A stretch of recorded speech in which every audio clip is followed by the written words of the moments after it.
ಇನ್ನೊಬ್ಬ ಪ್ರಮುಖ ರಾಜ ಮೌರ್ಯರಲ್ಲಿ ಅಶೋಕ. ಇವರನ್ನು ಅಶೋಕ ದಿ ಗ್ರೇಟ್, ಅಶೋಕ ಮಹಾಶಯ ಅಂತ ಕರೆದಿದ್ದೀವಿ. ಯಾವ ಇತಿಹಾಸಕಾರ ಅಶೋಕನನ್ನ ಗ್ರೇಟ್ ಅಂತ ಕರೆದಿರೋದು? ನಾಳೆ ಇಂಟರ್ವ್ಯೂ ಹೋಗ್ತಾ ಅಂತ ಇಟ್ಕೊಳ್ಳಮ್ಮ. ಅಶೋಕನನ್ನ ಮಹಾಶಯ ಅಂತ ಕರೆದ ಇತಿಹಾಸಕಾರ ಯಾರು ಅಂತ ಕೇಳಿ ಏನು ಹೇಳ್ತೀಯಮ್ಮ? ಮೇಷ ಹೇಳ್ಕೊಟ್ಟಿಲ್ಲ, ಹಂಗಾಗಿ ಬರಲ್ಲ. ಆ ಥರ ಹೇಳ್ತೀರಾ? ಏನ್ರ ಹೇಳ್ಬೇಕಲ್ವಾ? ಯಾರು ಹೇಳ್ತೀರಾ?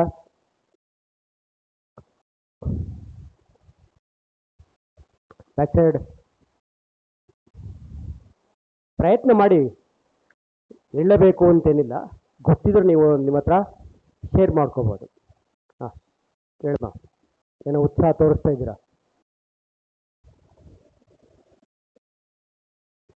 ಅಶೋಕನನ್ನ ಕುರಿತು ರಿಸರ್ಚ್ ಮಾಡಿರುವಂಥ ವಿದೇಶಿ ವಿದ್ವಾಂಸ ಯಾರು?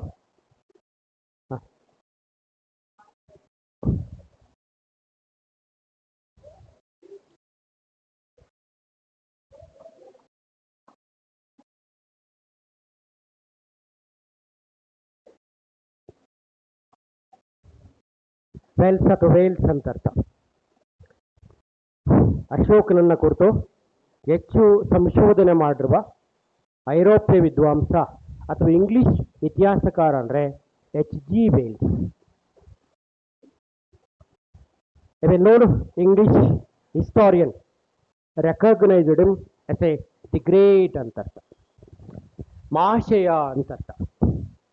Only two greats in the history of our ancient India. First great Ashoka. Who was the second great? Akbar. ನಮ್ಮ ಇತಿಹಾಸದಲ್ಲಿ ಇಬ್ಬರು ಮಹಾಶಯರಿದ್ದಾರೆ. ಪ್ರಾಚೀನ ಭಾರತದಲ್ಲಿ ಅಶೋಕ ಆದರೆ ಮಧ್ಯಕಾಲೀನ ಭಾರತದಲ್ಲಿ ಅಕ್ಬರ್. Both var great. ಅರ್ಥ ಆಯ್ತಾ? ಗ್ರೇಟ್ ಅಂತ ಕರಿಬೇಕಾದ್ರೆ ಅವ್ರೇನಾದ್ರು ಗ್ರೇಟ್ ಕೆಲಸ ಮಾಡಿರ್ಬೇಕಲ್ವಾ? ಹಾಗಾದ್ರೆ ಏನು ಅಂತ ಮಾಡಬಾರ್ದನ್ನ ಅವ್ರು ಏನು ಮಾಡವ್ರೆ ಅಂತ ನಿಮ್ಮನ್ನ ಯಾರಾದರೂ ಕೇಳಿದ್ರು, ಏನ ಗೊತ್ತಿಲ್ರಿ ಸರ, ಎಲ್ಲರೂ ಹಂಗೆ ಕರೀತಾರೆ, ನಾವು ಹಂಗೆ ಕರಿತೀವಿ. ಹೇಳಮ್ಮ. ರಾಜ ಯುದ್ಧ ಮಾಡಲೇಬೇಕು, ಮಾಡ್ತಾರಮ್ಮ. ಡಿಸೈಡ್ ಮಾಡ್ದ, ಫೈನ್. ಆಮೇಲೆ ಒಳ್ಳೊಳ್ಳೆ ಕೆಲಸ ಮಾಡವನೆ. ಯಾವ್ದಾರ ಒಂದು ಒಳ್ಳೆ ಕೆಲಸ ಹೇಳ್ತೀರಾ? ಇರಿ, ಹೇಳಿ, ಜೋರಿಗೆ ಹೇಳಿ. ಇಲ್ಲಿ ನಮ್ಮ ಸಾಲುಮರ ತಿಮ್ಮಕ್ಕನು ಮರ ನಟ್ಟವ್ರೆ.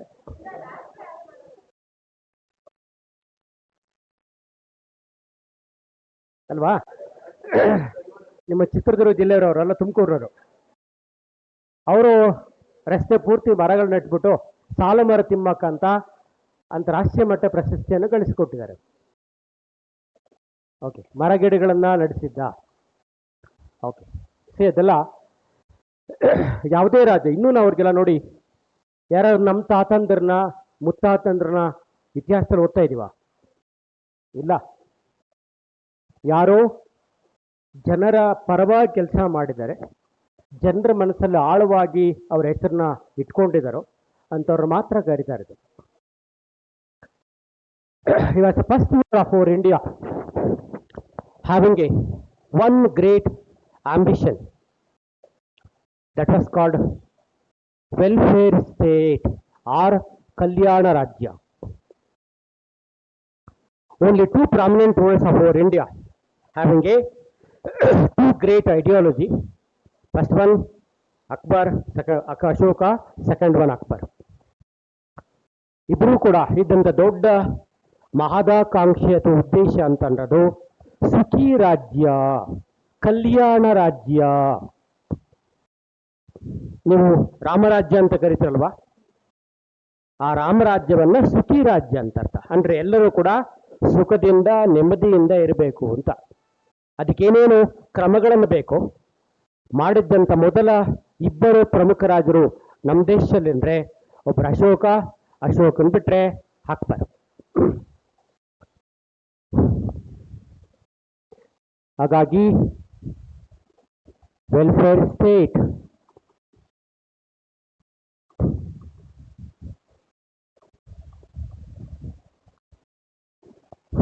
ಕಲ್ಯಾಣ ರಾಜ್ಯ ಸ್ಥಾಪನೆ ಅಶೋಕನ ಗುರಿಯಾಗಿತ್ತು.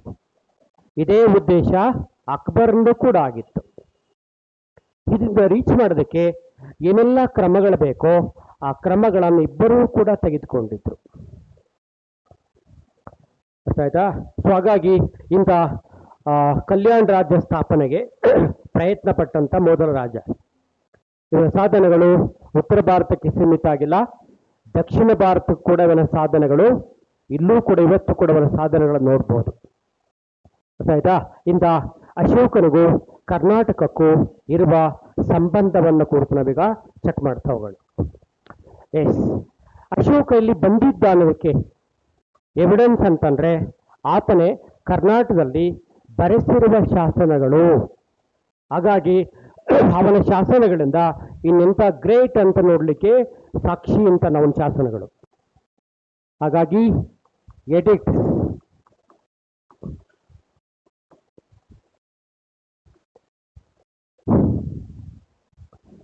ಕರ್ನಾಟಕದಲ್ಲಿ ಅಶೋಕನ ಶಿಲಾಶಾಸನಗಳು ಅಂತ ಬರ್ಕೊಡಿ.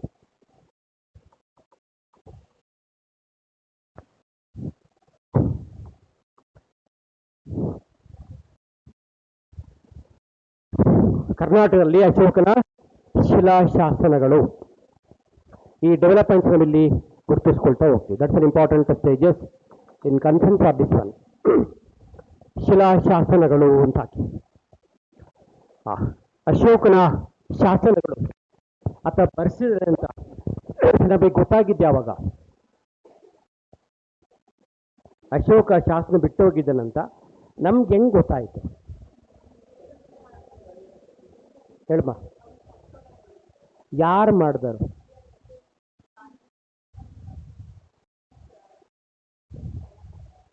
ಯಾವಾಗ ಅಶೋಕನ ಶಾಸನ ನಮ್ಮ ದೇಶದಲ್ಲಿ ಫಸ್ಟ್ ಸಿಕ್ಕಿದ್ವು? ಯಾವ ವರ್ಷ? ನಮ್ಮ ಹುಡುಗರು ಹೇಳ್ತಾರೆ ಚೆನ್ನಾಗಿ, ಹೇಳ್ರಪ್ಪ. ಒಂದು ಬಾಣ ಬಿಟ್ರೆ ಆಯ್ತಪ್ಪ, ಸೀದಾ ಅಲ್ಲೋಗ್ರಿ, ನಾಟ್ಬೇಕು, ಆ ಥರ ಬಿಡಬೇಕು. Yes, from this side Suvarnagiri. ಏನಂಗಂದ್ರೆ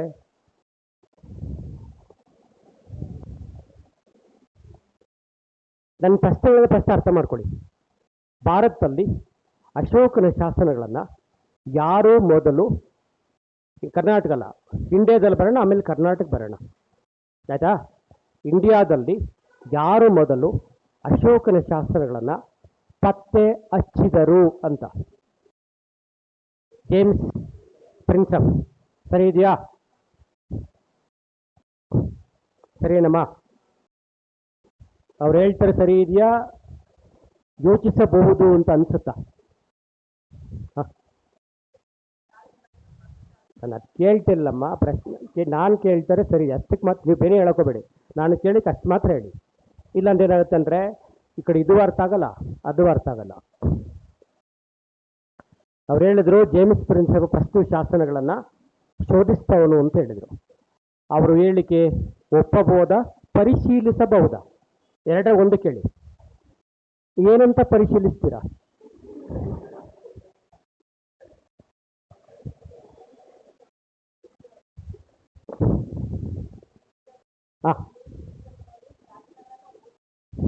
fine, ಅವ್ರ ಶಾಸನಗಳನ್ನು ಓದ್ತಾರೆ ಮತ್ತು ಭಾಷಾಂತರ ಮಾಡಿದವರು ಅಲ್ವಾ?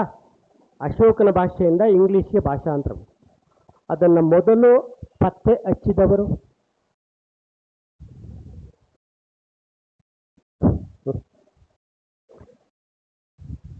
ಸರ್ವರ್ ಬ್ಯುಸಿ ಆಗ್ಬಿಟ್ಟು ಸ್ಟಕ್ ಆಗ್ಬಿಟ್ಟೈತೆ, ಬರ್ತಾ ಇಲ್ಲ.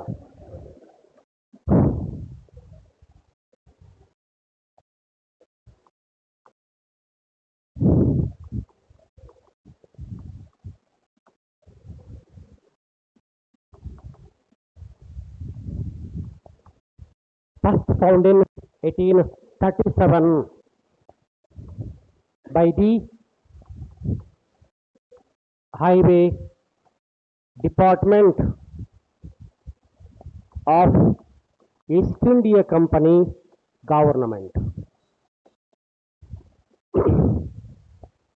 ಕಳೆದ ಬರ್ಕೊಡಿ. ಈಸ್ಟ್ ಇಂಡಿಯಾ ಕಂಪನಿಯ ಹೆದ್ದಾರಿಗಳ ಇಲಾಖೆ, ಈಸ್ಟ್ ಇಂಡಿಯಾ ಕಂಪನಿಯ ಹೆದ್ದಾರಿಗಳ ಇಲಾಖೆ ಅಶೋಕನ ಶಾಸನಗಳನ್ನು ಮೊದಲು ಗುರುತಿಸಿತು. ಬ್ರಿಟಿಷ್ ಏನ್ ಮಾಡಿದ್ರು ಅಂತಂದ್ರೆ, ಈಗಲ್ಲ ರೈಲು ಹಳಿಗಳನ್ನ ಸ್ಟಾರ್ಟ್ ಮಾಡಿದ್ರು, ಹೆದ್ದಾರಿಗಳನ್ನ ಸ್ಟಾರ್ಟ್ ಮಾಡಿದ್ರು. ಯಾವ ಹೈವೇ ಸ್ಟಾರ್ಟ್ ಮಾಡಿದ್ರು ಹೊಸದಾಗಿ ರೋಡ್ ಮಾಡೋ ಬದಲು ಈ ದೇಶದಲ್ಲಿ ಪುರಾತನ ಕಾಲದ ರಸ್ತೆಗಳಿದಾವಲ್ಲ ಅದನ್ನೇ ರಿಪೇರಿ ಮಾಡಿಸೋಣ, ಅದನ್ನೇ ಮತ್ತೆ ಹೊಸದಾಗಿ ಕಟ್ಸೋಣ ಅಂತ ಪ್ಲಾನ್ ಮಾಡಿದ್ರು. ಸರ್ವೆ ಮಾಡ್ತಾ ಇದ್ರು. ಆ ಸರ್ವೆ ಮಾಡ್ಬೇಕಾದ್ರೆ ಈಸ್ಟ್ ಇಂಡಿಯಾ ಕಂಪನಿಯ ಆ ಸರ್ವೆ ಆಫೀಸರ್ ಆ ರಸ್ತೆ ಪಕ್ಕ ಬರೀ ಬೆಟ್ಟ ಗುಡ್ಡಗಳಿದ್ದು. ಅವನೇ ಮಾಡ್ದ, ರಸ್ತೆ ಮಾಡಕ್ಕೆ ಇಲ್ಲೇ ಬಂಡೆಗಳಿದಾವೆ, ಬಾಡಿಸ್ಬಿಟ್ಟು ಜಲ್ಲಿ ಮಾಡಿಸ್ಬಿಡೋಣ, ಬೇರೆ ಕಡೆ ಏನು ಜಲ್ಲಿ ತರೋದು ಅಂತ ಪ್ಲಾನ್ ಮಾಡ್ತಿದ್ದ. ಆಯ್ತಾ? ಆದರೆ ಅಲ್ಲಿ ಹೋಗಿ ರಸ್ತೆ ಟೇಪ್ ಇಳ್ಕೊಂಡು ಬಂಡೆ ಎಲ್ಲ ಅಳಿತಾ ಇರ್ಬೇಕಾರೆ ಏನೋ ಬಂಡೆ ಮೇಲೆ ಕೆತ್ತಿರೋ ಥರ ಇರ್ತಿತ್ತು. ಅರ್ಥ ಆಯ್ತಾ? ಸವನೆ ಮಾಡ್ದ ಅಂತಂದ್ರೆ ಯಾರೋ ದನ ಕಾಯರೋ ಕೆತ್ತಿರೋ ಅಂತ ತಿಳ್ಕೊಂಡ.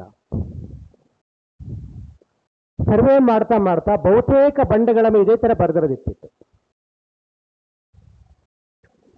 ಅದಕ್ಕೆ ಅವನೇ ಮಾಡ್ದಂತಂದ್ರೆ ನಾವು ಒಂದು ಬಂಡೆ ಆದರೆ ನಾವು ಯಾರೋ ದನ ಕಾಯರು ಕೆತ್ತಿದ್ದಾರೆ ಅಂತ ಹೇಳ್ಬೋದು. ಎಲ್ಲ ಬಂಡೆ ಮೇಲಿದೆ ಅಂತಂದರೆ ಏನೋ ವಿಶೇಷಿಸಿರ್ಬೋದು ಅಂತ ಅವನೇ ಮಾಡ್ದ. ಅವೆಲ್ಲವನ್ನ ತನ್ನ ಫೋಟೋದಲ್ಲಿ ತೆಕ್ಕೊಂಡು ಕಂಪ್ನಿ ಗೌರ್ಮೆಂಟ್ ಕಳಿಸ್ದ. ಈ ಥರ ಬಂಡೆ ನಾನು ಹೊಡಿಬೇಕು ಅಂತ ಇದ್ದೀನಿ, ಎಲ್ಲ ಬಂಡೆ ಮೇಲೆ ಈ ಥರ ಬರೆದಿದೆ, ಇದ್ರ ಏನು ಮಾಡಲಿ ಅಂತ ಕಂಪನಿ ಇಲಾಖೆಗೆ ಹೈವೇ ಡಿಪಾರ್ಟ್ಮೆಂಟ್ ಕಳಿಸ್ಕೊಟ್ಟ. ಅವನು ಮೊದಲು ಅವನು ಯಾರವನು? It's railway engineer of the highway department, superintendent officer of the highway department. He was not a historian. ಅವನು ಇತಿಹಾಸಕಾರ ಅಲ್ಲ, ಆ ಇಲಾಖೆಯ ಸರ್ವೆ ಆಫೀಸರ್ ಅಷ್ಟೇ, ಅವನು ಎಂಜಿನಿಯರ್ ಅಷ್ಟೇ. ಅವನ ಆಸಕ್ತಿಯಿಂದಾಗಿ ಇವತ್ತು ಶಾಸನಗಳು ನಾವು ಇವತ್ತಲ್ಲಿ ಉಳ್ಕೊಂಡಿದ್ದೇವೆ. ಹಾಗಾದರೆ ಆ ಬ್ರಿಟಿಷ್ ಸರ್ವೆ ಆಫೀಸರ್ ಯಾರು ಅಂತ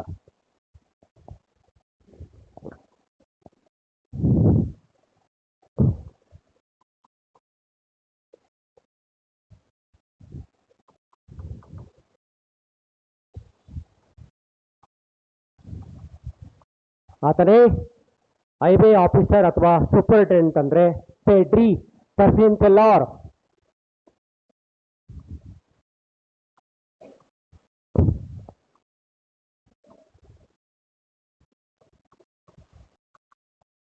ಇದು ನಿಮ್ಮ ಬುಕ್ಸಲ್ಲಿಲ್ಲ.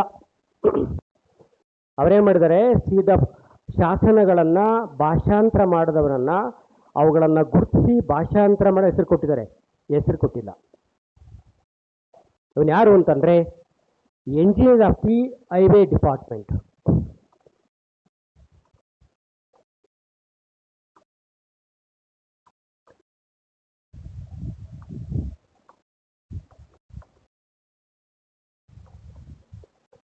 Highway department or surveyor of the highway department.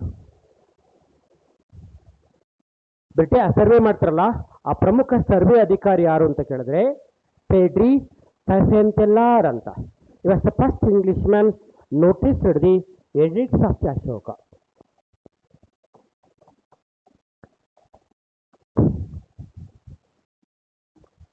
First Englishman to notice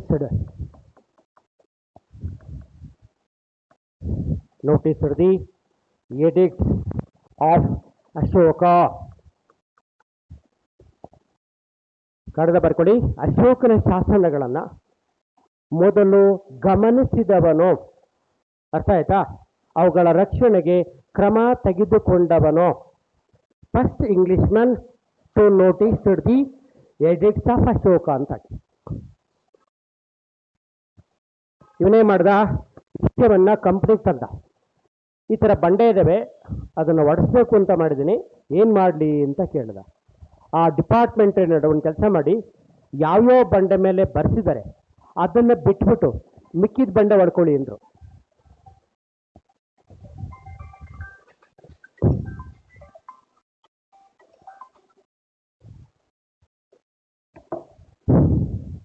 ಯಾವ್ಯಾವ ಬಂಡೆ ಇದೆ ಆ ಬಂಡೆ ಬಿಟ್ಬಿಟ್ಟು ಮಿಕ್ಕಿದ ಹೊಡ್ಕೊಳ್ಳಿ ಅಂದ್ರು. ಆಯ್ತಾ? ಹಿಂಗಾಗಿ ಇವನ ಶಾಸನ ಸಿಕ್ಕಿದ್ದು ಈ ಒಂದು ಕಾರಣಕ್ಕಾಗಿ. ಅವನೇನ್ರ ಅವತ್ತನ್ನು ಒಡಿಸ್ಬಿಟ್ಟಿದ್ರೆ ಯಾವ ಬಂಡೆ ಇರ್ತಿರ್ಲಿಲ್ಲ, ಎಲ್ಲ ಅವ್ರದ್ದು. ನಮ್ಮ ಟೈಮ್ ಚೆನ್ನಾಗಿತ್ತು, ಭಾರತೀಯರ ಸಮಯ.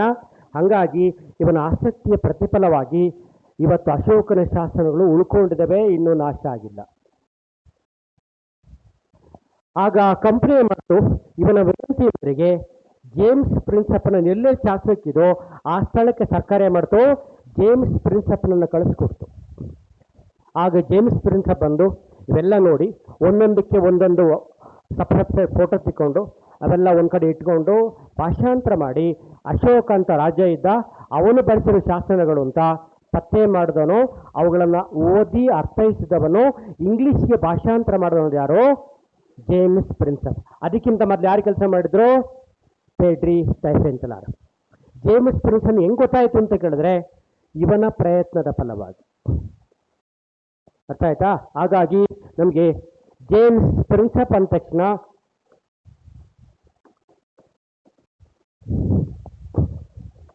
ನಮಗೆ ತಕ್ಷಣ ಕಂಡುಬಾರ್ದೇನೋ, was the first English man studied and translated.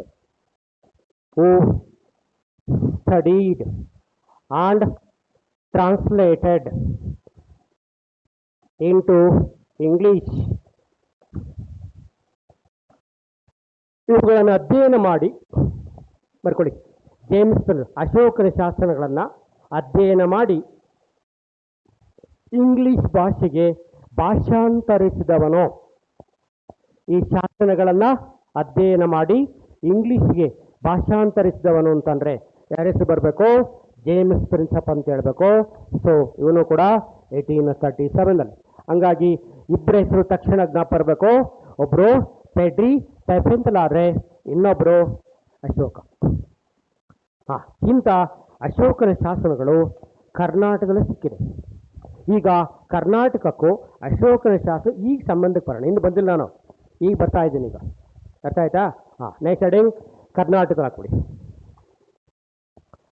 ಕರ್ನಾಟಕದಲ್ಲಿ ಅಶೋಕನ ಶಾಸನಗಳು ಬಹಳಷ್ಟು ಜಿಲ್ಲಾ ಸ್ಥಳಗಳಲ್ಲಿ ಸಿಕ್ಕಿರುವುದನ್ನು ನಾವು ಕಾಣ್ತೀವಿ. ಯಾವ್ಯಾವ ಸ್ಥಳದಲ್ಲಿ ಸಿಕ್ಕಿದೆ? ಹಾಂ